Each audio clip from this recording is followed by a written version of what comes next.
तो अब हम पढ़ते हैं इंडियन काउंसिल एक्ट ऑफ 1892 के बारे में। इसमें क्या था, इसमें इंक्रीज कर दिया गया नॉन ऑफिशियल मेंबर्स के नंबर। ठीक है, it increase the number of non official members in CLC and provincial legislative council, but majority official majority maintained. अब समझते हैं इस चीज को, क्या मतलब है इस चीज का, समझते हैं। एक सेकंड, न्यू स्लाइड। ठीक है, सेकंड।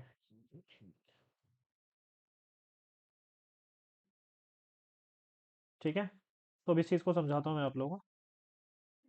तो इसने क्या बोला, it increase the non official members in the CLC and provincial legislative council. तो आप लोग सबको पता ही है कि भाई एक सीएलसी है, that is central legislative council. दूसरा है प्रोविंसेस की, प्रोविंसेस में भी जो लॉ बनते हैं वो कौन बनता है, प्रोविंशियल लेजिस्लेटिव काउंसिल। ठीक है, इसमें दो टाइप के मेंबर्स होते हैं। एक कौन होते हैं, ऑफिशियल मेंबर्स, ऑफिशियल मेंबर्स। दूसरे कौन होते हैं, दूसरे होते हैं नॉन ऑफिशियल मेंबर्स। ये कौन होते हैं official members, these members are basically government officials. ये क्या होते हैं, government officials which are nominated by the viceroy और the governor general, which are nominated by viceroy. ठीक है, ठीक है, these are non government officials, these are non government officials nominated by the viceroy. ठीक है, जो ऑफिशियल मेंबर्स होते हैं वो बेसिकली कौन होते हैं, ये लॉयल होते हैं काफ़ी। ये लॉयल थे, होते क्या है, ये लॉयल थे काफ़ी अपने ब्रिटिश रूल के लिए। और उस ज़माने में ये भी थोड़े लॉयल थे, बट ये पीपल को भी ज़्यादा रिप्रेजेंट करते, तो मोर रिप्रेजेंटेशन जो लोग ही करता था वो थे नॉन ऑफिशियल मेंबर्स। ठीक है, तो बात करते हैं हम नेक्स्ट पार्ट की। सॉरी, तो समझ आया होगा आपको, आप सभी को। और एक और पॉइंट था इसमें जो मैं बताना भूल गया। ठीक है, ये आई होप लिख लिया होगा आप लोगों ने। ठीक है, तो एक तो था इन्होंने नंबर तो बढ़ाए, जो अच्छी बात है, नॉन ऑफिशियल मेंबर्स की नंबर तो बढ़ाए, लेकिन मेजोरिटी किसकी मेंटेन करके रखी, ऑफिशियल मेंबर्स। मेजोरिटी किसकी मेंटेन करके रखी, ऑफिशियल मेंबर्स की। फॉर एग्जांपल अगर 50 मेंबर्स हैं, ठीक है, तो और मेजोरिटी किसकी रखी, मतलब ज़्यादा अमाउंट में कौन थे, ज़्यादा मेंबर्स कौन से थे, ज़्यादा मेंबर्स थे हमारे ऑफिशियल मेंबर्स। समझ आएगा, हो गया आया हो। ठीक है, it increase the power of legislative council. तो जो सेंट्रल लेजिस्लेटिव काउंसिल थी उसकी पावर इन्होंने इंक्रीज कर दी काफ़ी, काफ़ी भी नहीं कहेंगे, या फिर मतलब इंक्रीज कर दिया एज कम्पेयर टू बिफोर। ठीक है, अब ये डिस्कस कर सकते थे बजट को, डिस्कस कर सकते थे बजट को, पर क्या ये रेजोल्यूशन पास कर सकते थे बजट के अगेंस्ट, क्या बोल सकते थे कि बहुत ज़्यादा खर्चा कर दिया इसको कम करो, नहीं। ठीक है, क्या ये एड्रेस फिर ये इसमें क्या हुआ, और पावर क्या इंक्रीज हुई, एड्रेस क्वेश्चंस कर सकते थे ये टू द एग्जीक्यूटिव। अब ये भी आप लोगों को पता ही होगा कि जो हमारी काउंसिल थी वो टू टाइप्स की थी, एक तो एग्जीक्यूटिव काउंसिल थी, दूसरी क्या थी हमारी, लेजिस्लेटिव काउंसिल। ठीक है, आप लोगों को आई होप सब समझ ही आ रहा हो कि किस तरह से क्या चीज़ है, फिर बाकी आपको डिटेल में समझाएंगे हम।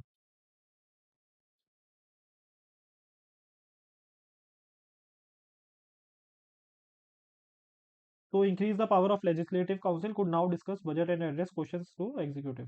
ठीक है,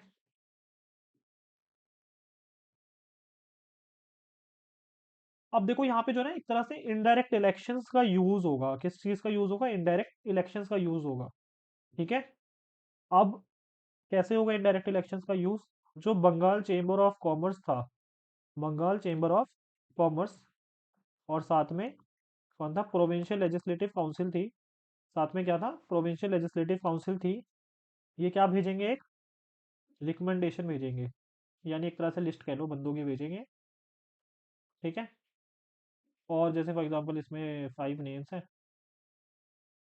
ठीक है, अब जो वाइसरॉय है, इसमें वाइसरॉय क्या करेगा, एक बंदे को नॉमिनेट करेगा, किस चीज़ के लिए, वो बंदा ऐड हो जाएगा किसमें, इंडियन लेजिस्लेटिव काउंसिल या फिर सीएलसी। ठीक है, समझ आ रहा है? तो nomination of some non official members, लेकिन रहेगा non official members of CLC by the viceroy on the recommendation of Bengal chamber of commerce and provincial legislative council. I hope समझ आ गया होगा, काफी आसान चीज थी। बट ये जो मैंने इलेक्शन वर्ड बोला है, ये ऑफिशियली इस वाले एक्ट में नहीं बोला गया था। So election word was not used. ठीक है। अब इसी तरह से नॉन ऑफिशियल मेंबर्स जो थे प्रोविंशियल लेजिस्लेटिव काउंसिल में नॉमिनेट करा कर सकता था। कौन कर सकता था? गवर्नर। जिस तरह से यहाँ पे वाइसरॉय था सेंट्रल लेजिस्लेटिव काउंसिल में, तो प्रोविंशियल लेजिस्लेटिव काउंसिल में कौन मेन बंदा होता है? वो होता है गवर्नर। तो गवर्नर नॉमिनेट कर सकता था किसकी रिकमेंडेशन पे? District board, municipality, university, trade association, zamindar. ठीक है। तो यहाँ पे एक तरह से indirect election first time use हुआ, but it was not specifically mentioned कि भाई इलेक्शन है, या ये वर्ड दूर दूर तक यूज नहीं हुआ। ठीक है। तो किसकी बात करें हम? Indian councils act of 1892। फिर बात करते हैं गवर्नमेंट ऑफ इंडिया एक्ट 1909। इसमें क्या था? गवर्नमेंट ऑफ इंडिया एक्ट 1909 में size of the legislative council, that is central legislative council, was increase from 16 to 60। ठीक है, समझ आ रहा है सबको? इसका साइज जो था वो बढ़ा दिया सेंट्रल लेजिस्लेटिव काउंसिल का, 16 से कितना कर दिया? 60 कर दिया। और प्रोविंशियल लेजिस्लेटिव काउंसिल्स जो डिफरेंट प्रोविंसेस थे, उनकी भी लेजिस्लेटिव काउंसिल का जो साइज था वो भी बढ़ा दिया। लेकिन वो यूनिफॉर्म नहीं, मतलब यूनिफॉर्मली नहीं बढ़ाया। हम ऐसे नहीं कह सकते उसका भी 1660 कर दिया, तो depending on the size of the province. ठीक है। फिर बात करते हैं, ये जो गवर्नमेंट ऑफ इंडिया एक्ट है उसको मोडले मिंटो रिफॉर्म्स भी कहते हैं। मोडले मिंटो रिफॉर्म्स क्यों कहते हैं? क्योंकि जो उस टाइम एसओएस थे, that is secretary of state थे, वो लॉर्ड मॉन्टे थे, सॉरी लॉर्ड मॉर्ले थे। और जो उस टाइम वाइसरॉय थे, उस टाइम वो वाइसरॉय कौन थे? Lord Minto. ठीक है। तो अभी हमने पढ़ा कि भाई size of the legislative council was, central legislative council was increase from 16 to 60। लेकिन official majority was still maintained, official majority was still maintained.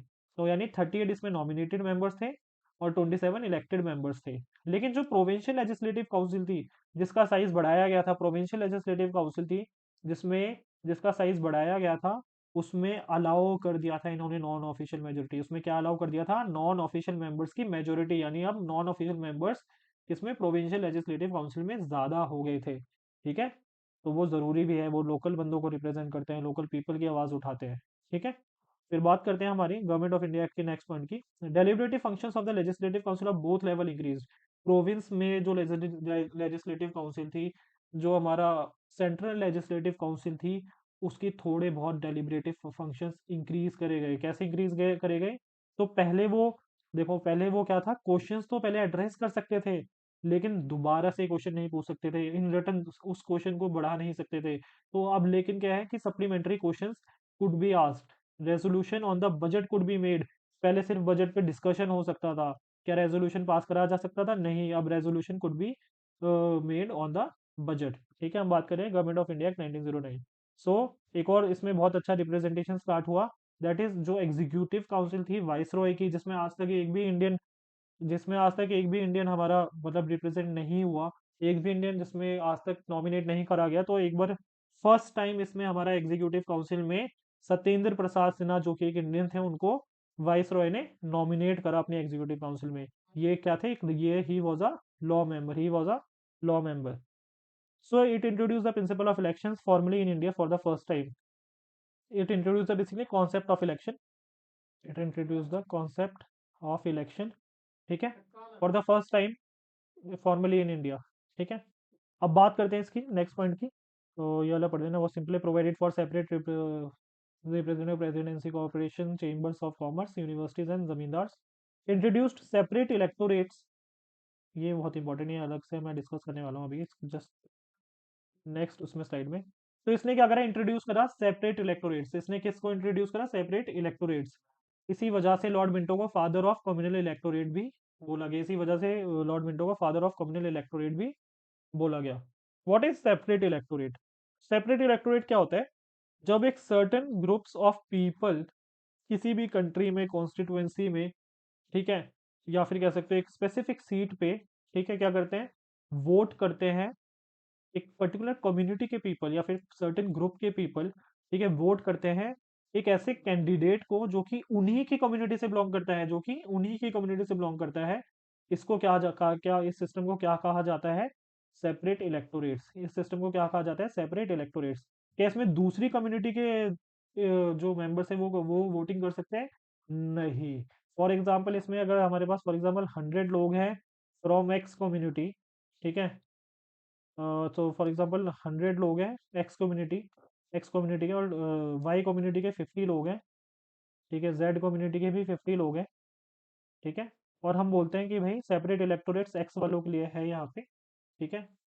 ध्यान से सुनिएगा इस चीज़ को, सेपरेट इलेक्टोरेट्स हमने एक्स का अगर कर दिया यहाँ पे, तो सिर्फ एक्स वाले लोग ही वोट कर सकते हैं, और कैंडिडेट भी कहाँ से, कौन सी कम्युनिटी से होगा?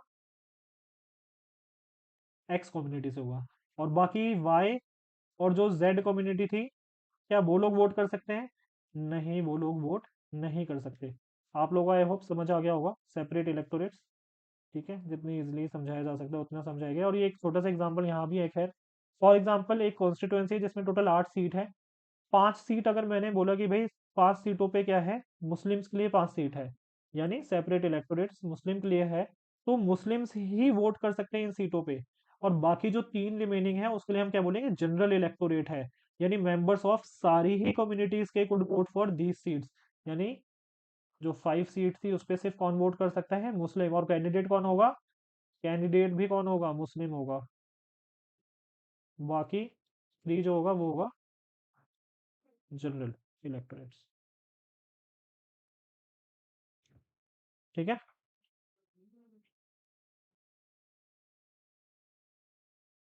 आई होप सबको समझ आ गया होगा गवर्नमेंट ऑफ इंडिया एक्ट 1909। अब बात करते हैं next, Montagu Chelmsford reforms. I don't know इसकी प्रोनाउंसिएशन क्या है, चेक करना पड़ेगा नेट पे, बट मैं तो चेम्सफोर्ड ही कहता हूँ इसे, ठीक है। मॉन्टागू चेम्सफोर्ड रिफॉर्म्स, ठीक है। इसने क्या करा? सब्जेक्ट्स को डिवाइड कर दिया 2 पार्ट में। जो एडमिनिस्ट्रेशन के लिए जो सब्जेक्ट्स होते हैं, for example education, health care, ठीक है, वाटर, इलेक्ट्रिसिटी, डिफरेंट डिफरेंट जो भी हमारे ये सब्जेक्ट्स होते हैं, ठीक है, टैक्सेशन, फाइनेंस, ठीक है, बजट या फिर रेवेन्यू, ठीक है, ये सारे जो डिफरेंट सब्जेक्ट्स होते हैं, इसको इसने क्या करा? क्लासीफाई कर दिया 2 भागों में, 2 पार्ट्स में डिवाइड कर दिया, ठीक है। एक बार समझा देता हूँ यहाँ पे आपको। तो सब्जेक्ट्स थे, 2 पार्ट्स में डिवाइड कर दिया। एक तो था सेंट्रल सब्जेक्ट्स, दूसरा क्या था? प्रोविंशियल प्रोविंशियल सब्जेक्ट्स, ठीक है, समझ आ रहा है सबको? तो सेंट्रल सब्जेक्ट्स हो गया, प्रोविंशियल सब्जेक्ट्स हो गया। फिर इसके बाद अगर बात करी जाए, structure of government continue to be centralised and unitary. ये सिंपल पॉइंट है, लेकिन अभी भी जो स्ट्रक्चर ऑफ गवर्नमेंट क्या था, वो तो सेंट्रलाइज्ड एंड यूनिटरी था, ठीक है। और इसको चेम्सफोर्ड रिफॉर्म्स क्यों कहते हैं? क्योंकि उस टाइम जो सेक्रेटरी ऑफ स्टेट थे वो मॉन्टागू थे, और लॉर्ड चेम्सफोर्ड जो थे वो थे viceroy of India.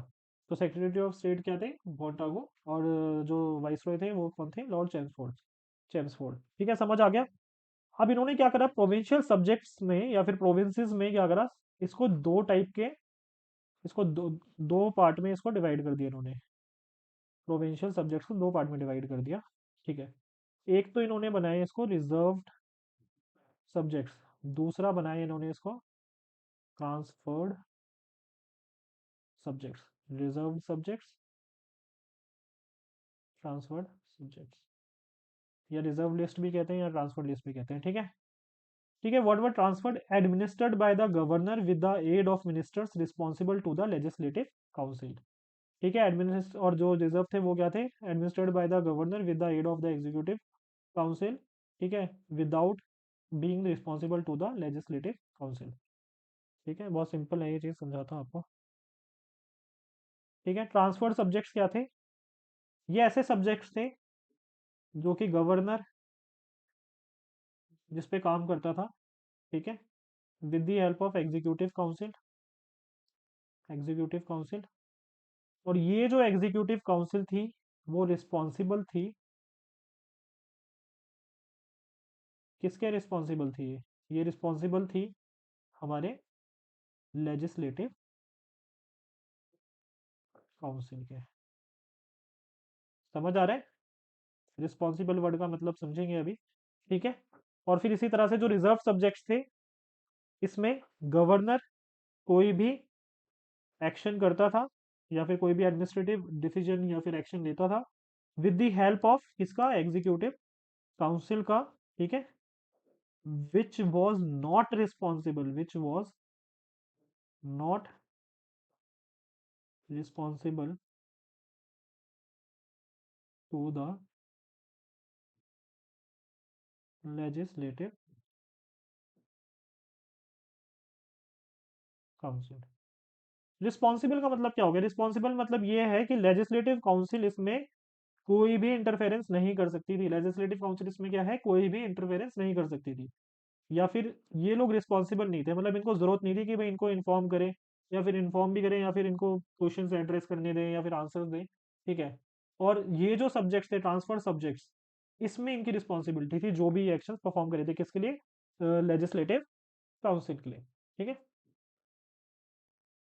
First time by cameralism इन्होंने इंट्रोड्यूस करा, direct election introduced first time. ध्यान से देखना, ये बहुत इंपॉर्टेंट पॉइंट है, क्वेश्चन प्रीलिम्स में आ रखा है, ठीक है। First time by cameralism and direct election introduce करा गया, ठीक है। इंडियन लेजिस्लेटिव काउंसिल को रिप्लेस करा इन्होंने किससे, अपर हाउस जिसे काउंसिल ऑफ स्टेट बोला गया, और लोअर हाउस लेजिस्लेटिव असेंबली। समझ आ रहा है सबको। Majority members of both chosen by direct elections, ठीक है। आई होप सबको समझ आ रहा होगा ये, ठीक है। सबको समझ आ रहा है। तो इन्होंने आईएलसी को रिप्लेस कर दिया किससे, आईएलसी को, एक सेकेंड,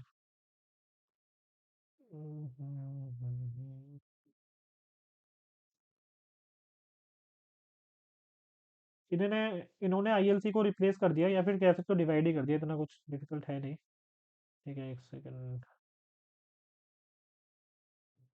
ठीक है। बाय, तो इन्होंने क्या करा, बाई कैमरलिज्म लेकर आए, आईएलसी को रिप्लेस कर दिया, एक हो गया हमारा, ठीक है। एक हो गया हमारा upper house that is council of state, एक हो गया हमारा लोअर हाउस लेजिस्लेटिव असेंबली, एक हो गया हमारा अपर हाउस, दूसरा हो गया हमारा लेजिस्लेटिव असेंबली, या फिर lower house, lower house. Upper house में क्या बोला जाता है, काउंसिल ऑफ स्टेट्स। समझ आ गया। तो आईएलसी को किस में से रिप्लेस कर दिया इन्होंने, दैट इज दो भाग में डिवाइड कर दिया। सबको समझ आ रहा है।